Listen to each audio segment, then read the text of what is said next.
Hello, everyone. Welcome to my virtual talk. You might hear some background noise from kids. That will be Iris and Edgar, who are running around the house. So I apologize for that. So I want to tell you a little bit about open, accessible, cutting-edge technology for super resolution and machine learning-enabled microscopy. Open source techniques that we are developing in our research lab. Everything that you're going to see during my talk is completely open and free. You can easily apply it to research that you're using in your lab whenever you want. Everything is extremely reproducible and accessible.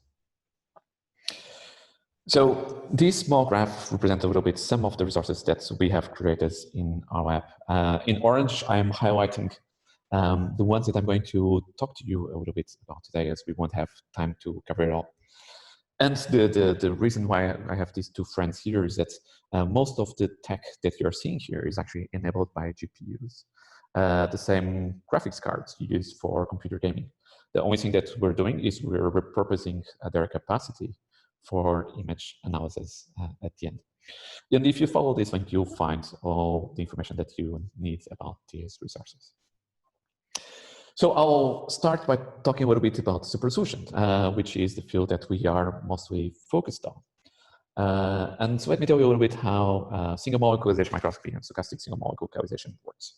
So imagine the following. Imagine that you're the microscope, a normal microscope, and you're observing that object there. In this case, it could be something like a mitochondria, right? And because of the resolution limits on conventional microscopes that comes from diffractions, you're going to get a blurred image out of it. What techniques like single molecule laser microscopy try to do is actually lower the information contents that you have in an image. So on these techniques, you actually turn off the majority of through force that are presented there. This is done by labeling your sample with photoswitch through force that you, in a light mediated manner, you can't force them to transition into a dark state. And then you let a very small subset of through force come back into a fluorescent state. Again, this is also mediated by light. But what happens is that because there's a reduced number of through force that are actually now active, the information content that you have on that image, it's much simpler. It's simpler to the point where you can actually detect and localize with a very high precision the small number of molecules that are actually now actively emitting. What do you do next? You turn off those molecules, turn on the smaller, another small subset, detect and localize.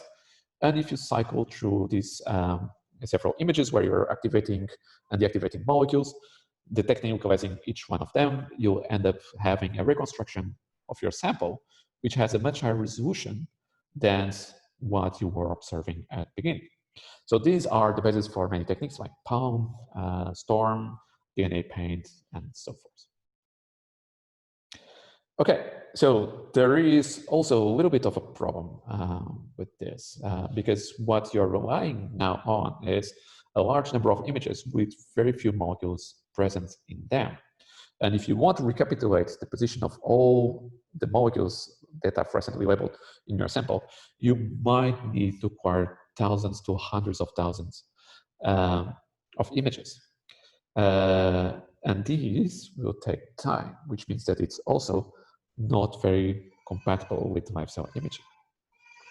So this was one of the key challenges we wanted to address, which is, could we actually step away from these kind of acquisitions where we need many, many images to create a reconstruction? Could we do it in a short burst? So that's the reason why we developed SURF, which I'm going to tell you a little bit about it now. So SURF, it's a purely analytical super resolution approach. And what it tries to do is it tries to grab a very small set of images where you have through force lightly oscillating there. In this case, you're seeing Alexa 647 in 100 images acquired at about 100 frames per second. So that data set took 1 second to acquire. And what the SURF algorithm tries to do is actually, it will start by trying to calculate regions of space that have a high degree of radial symmetry. Why is that interesting? It's interesting because if you have a through force that emits a signal that is slightly brighter than any other signal that exists in its vicinity, it will have a radiosymmetric profile to the fact that the diffractions that you have on your microscope will create PSFs that are radially symmetric. So if you just look for points of high degree of radial symmetry on these that you have here, you get something like this, right? And what the algorithm is trying to do is it's trying to estimate where do you have those fructores that are slightly transiently brighter than anything in its vicinity.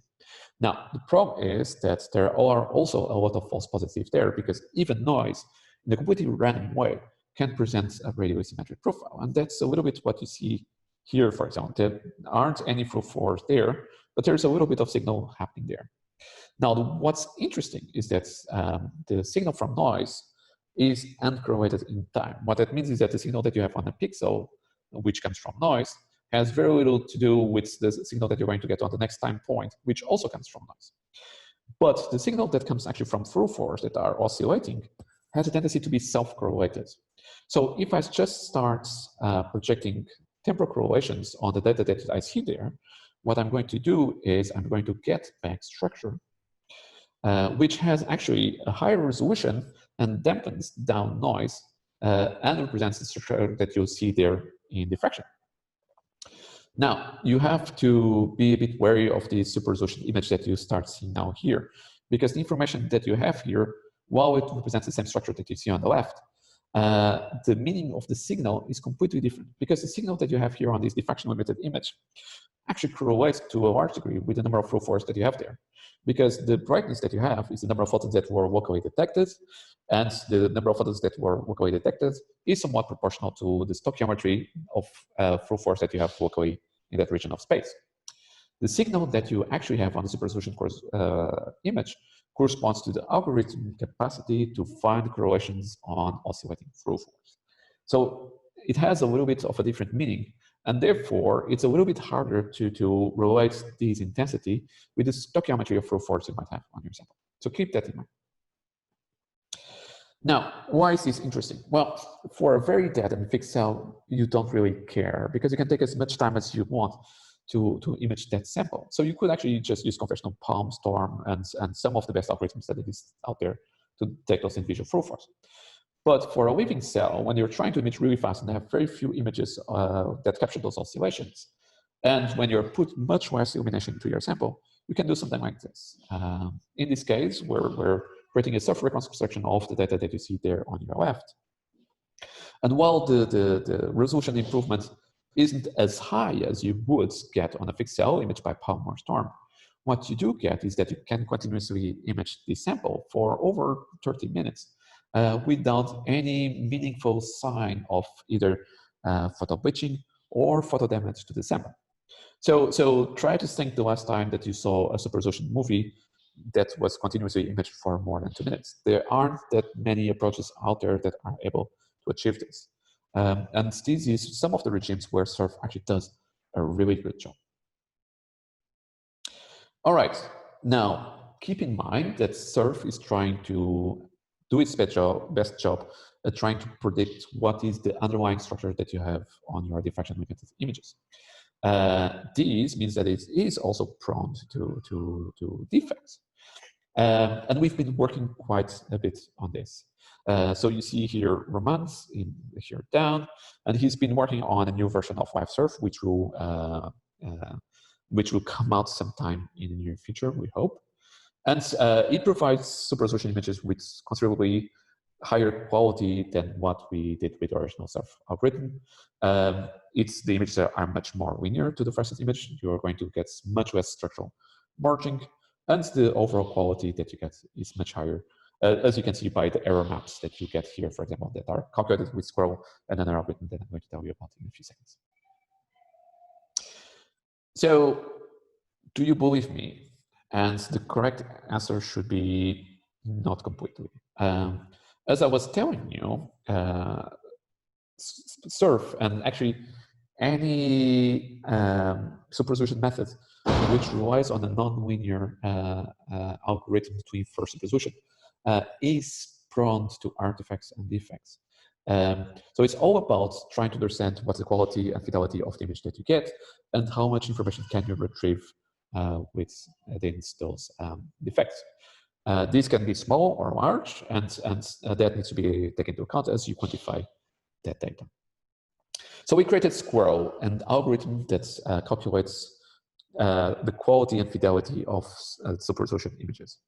And let me tell you a little bit how this works. And here's the paper, by the way, where you can read more about it. So let's give a thought about image formation for a second. So we went to a microscope, acquired a diffraction limited image, and we know that what we're seeing must represent some kind of labeled structure that we have in our sample. And we know a little bit about what happens on the microscope. We know that there's diffraction, and that diffraction comes from some of the parameters, like the aperture that you have on your microscope. So that means that the diffraction limited image that we get is the result of diffractions when observing your labeled structure. So what is the super resolution image? Well, the super resolution image is your best guess of what that labeled structure is.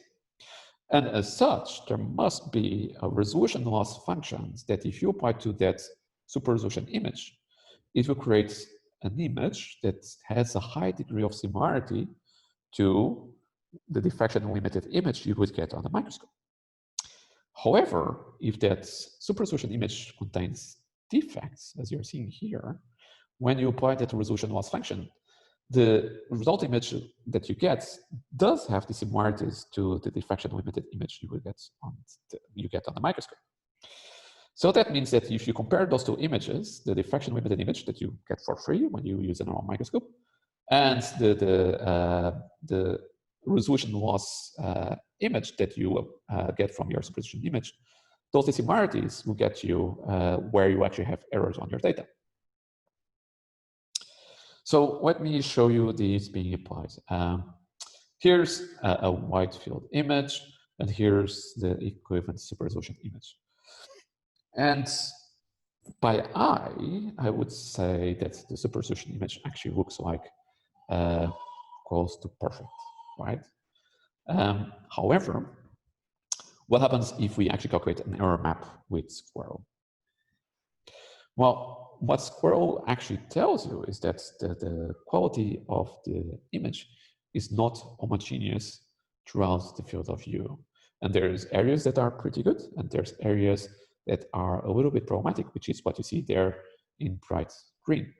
And if we inset some of those areas, you see that, for example, most of the problems happens when you have filaments crossing each other, which means that the number of molecules that exist in that region of space increases, which makes it harder for the super resolution algorithms to disentangle individual molecules that might exist there. So that's kind of okay. We were already expecting for those errors to potentially exist, but that also means that there's areas on your image that are better than others. Now, here's another interesting thing, which is if I now break this super resolution image into blocks and calculate the resolution for each individual block, we're going to see something that might be a little bit surprising, which is resolution is actually not homogeneous throughout the field of view. And this is a little bit interesting and problematic with what you read normally in publications, because in the publications, you will see researchers and authors telling you a unique resolution number that they get for that image. Normally, that unique resolution number is the minimal number you would get on a map, a resolution map like this. So in this case, for example, I would in that case say that this image has 36 nanometers. But in reality, that's not the full story, because again, resolution is not homogeneous because it depends on the capacity of these algorithms to pick up the position of rule force that exists on your data. So not only do you need or should account for quality variation on the data, you should also account for variation in the resolution itself. So we as a field need to be a little bit better at acknowledging that these things happen, and it's all okay in terms of quantifications as long as you know exactly what degree of confidence and resolution, confidence in resolution and quality you should have regarding your data. So Squirrel is really useful, and there's many defects that it can detect. I'm showing you some of them here. You can, for example, detect structural merging, nonlinearity in structures, aggregates, and the typical problems you might find in your data. Okay, so I told you about SURF, purely analytical supersolution methods that can actually be applied to most, for instance, microscopes. I told you about Squirrel, an algorithm that is able to pick up the quality that you get on, and resolution that you get on those images. And this has been a little bit focused for lifestyle imaging, where you are kind of trying your best to not damage your cells with light, which constrains a little bit what you can do in terms of imaging. But there's so much more you can do in a fixed cell, because on a fixed cell, you can take as much time to analyze that cell as you want.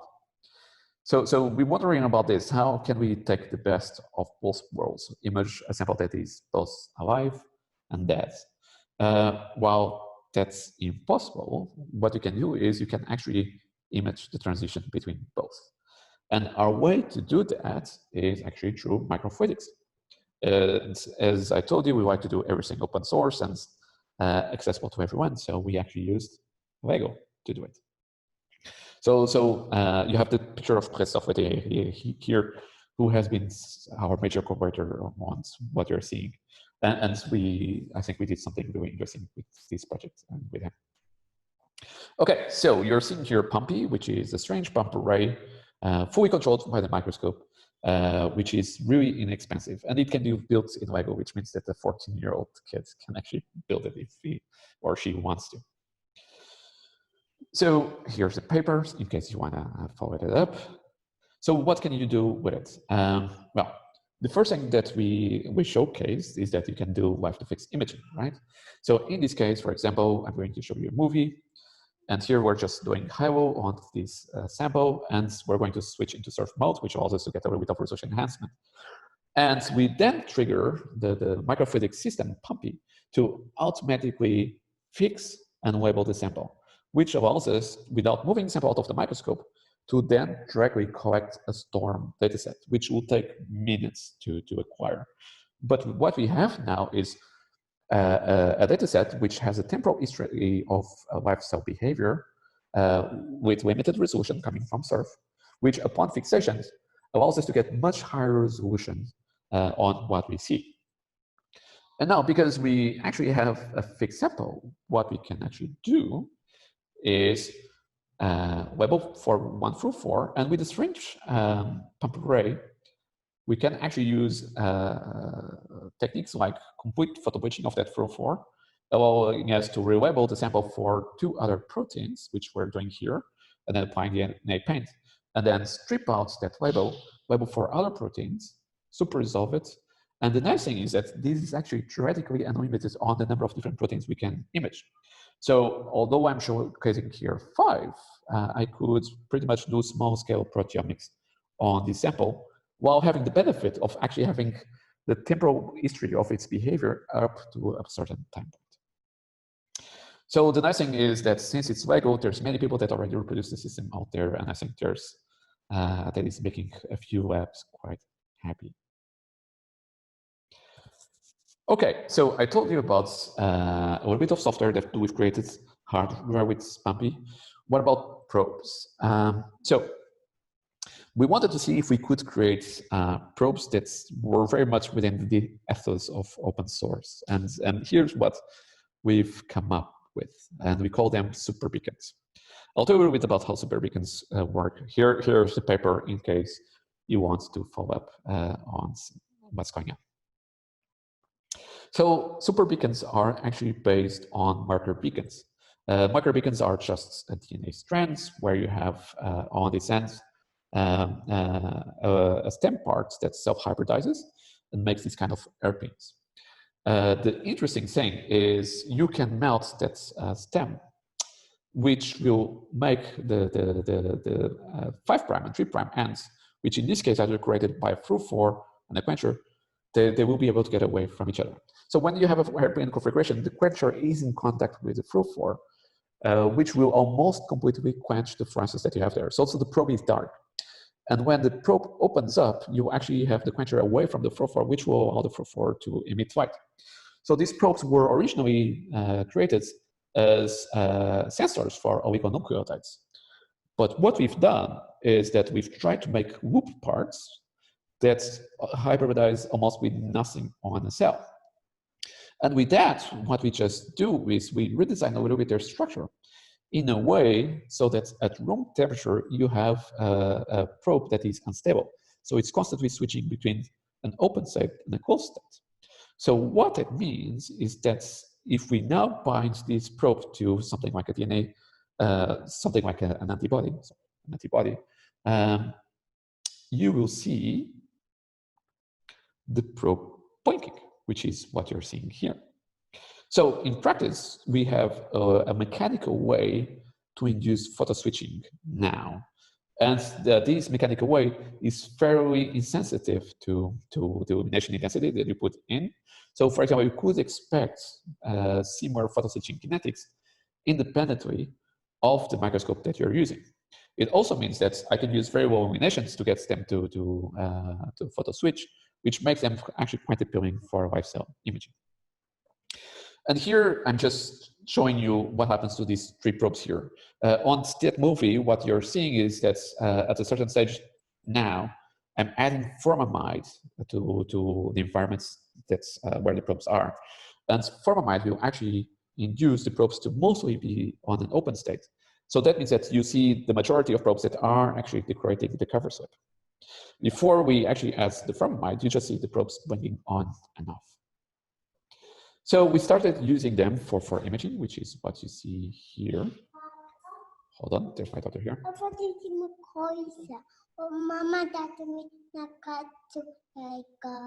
Okay, I'm in the middle of a talk now, Irish. Would you mind if we talk another time?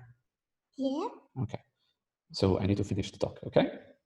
Why do you need this? Irish, come on, I need to finish this. Can you go? I don't need it. You can take it with you. I'll catch you in 15 minutes, maybe. Okay? Close the door when see you later. Come on, close the door. Sorry for the interruption. Okay, so how can you use these probes? One of the things that we've done is we created a site in the middle of probes with biotin, which means that if you have antibodies with streptavidin, you can actually decorate those antibodies with the probes.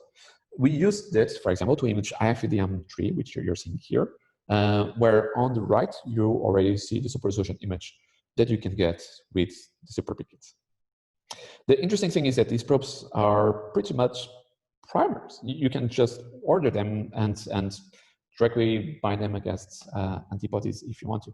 They're super easy to get access and to use.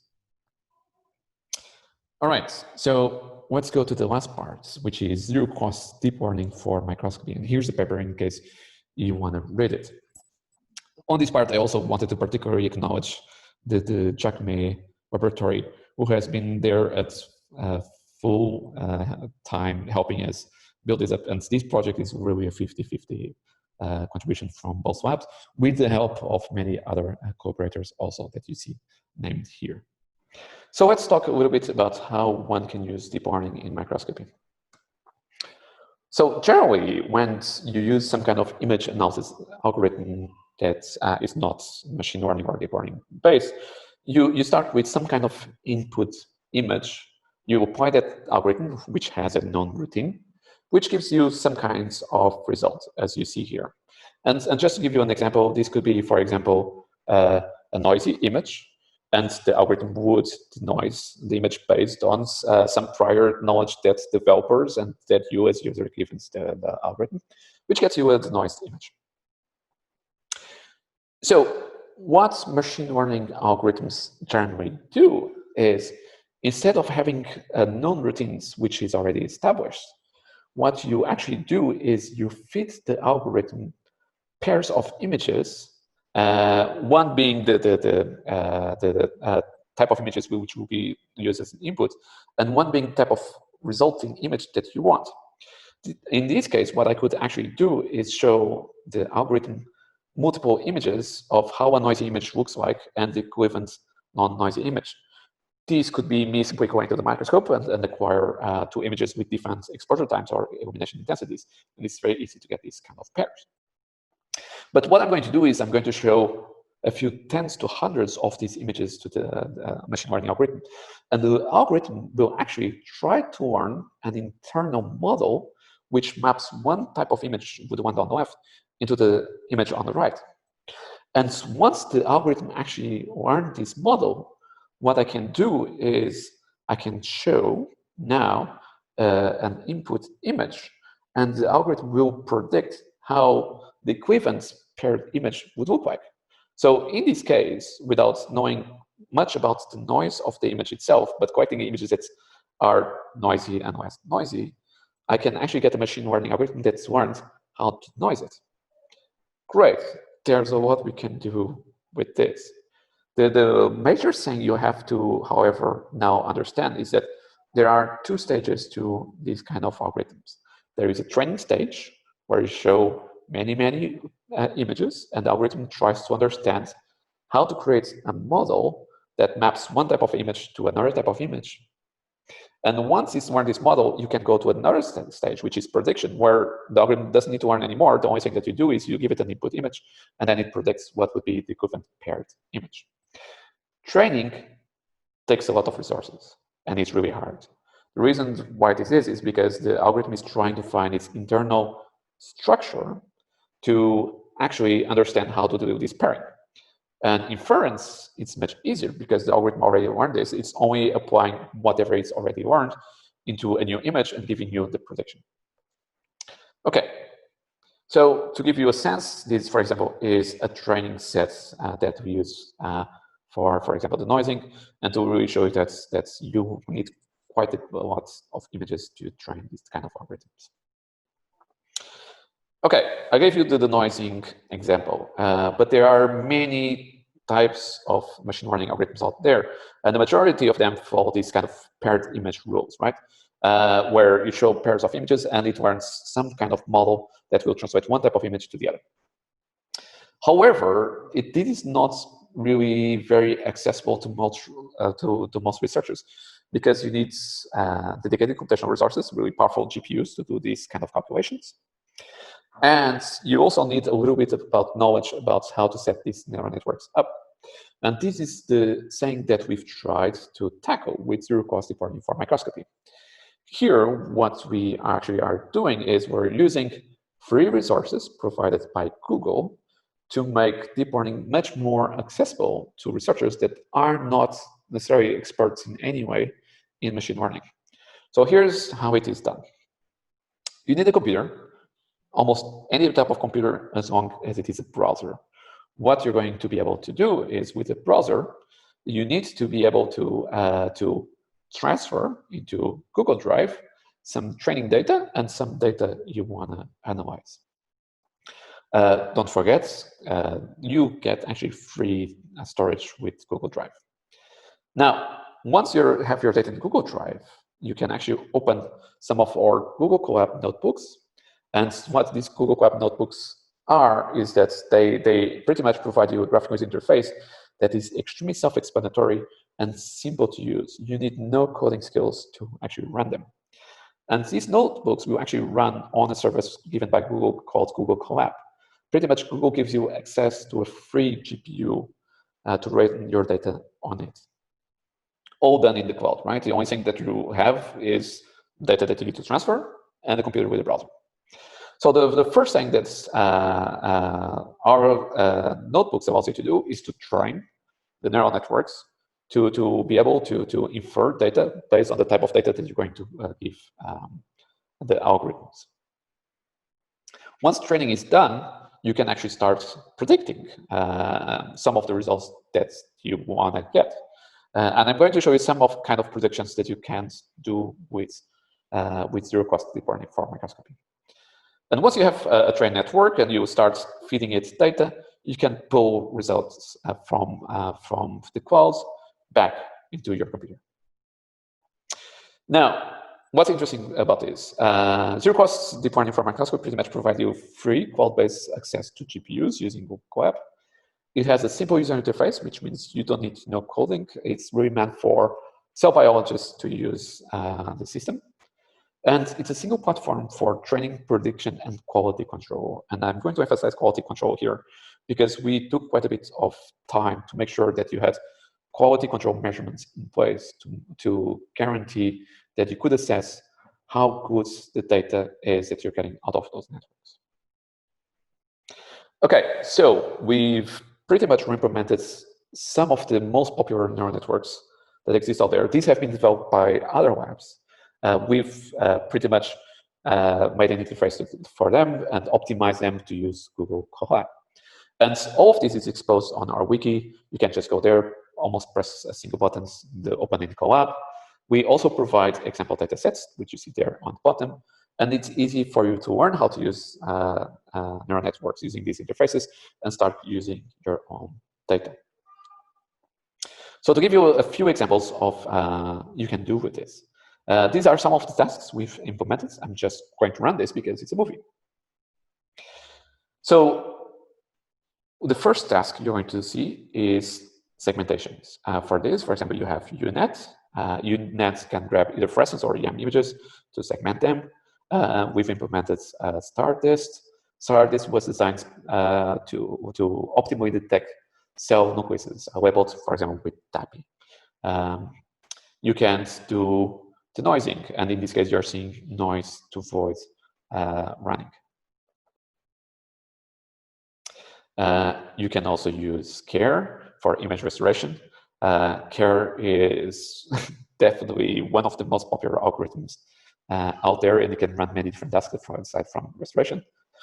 And you can do label prediction. In this case, the neural net was trying to look at a bright field image and predict what would be the equivalent fluorescence image. And there's many people that have already tried it. Check out the hashtag #0 deep learning for microscopy on Twitter, and you can find some very nice examples of other labs running the network on their own data and getting some results out of it. I think it's being considerably useful to the community. All right, and I'm getting to the end of my talk. And the last thing I wanted to do is, if you're someone looking for a postdoc, come join our lab. We are moving from UCL to Instituto Gulbenkian de Ciência in Portugal, and we have now positions open. So consider applying. And with that, I wanted to acknowledge the lab, plus some of our funding sources, and many of the groups that have helped us get there. I apologize if not all of them are mentioned there. You can also see a full list on our webpage of our collaborators. Thank you for listening, and I'm happy to take any questions you might have, if not after this virtual talk, by email also.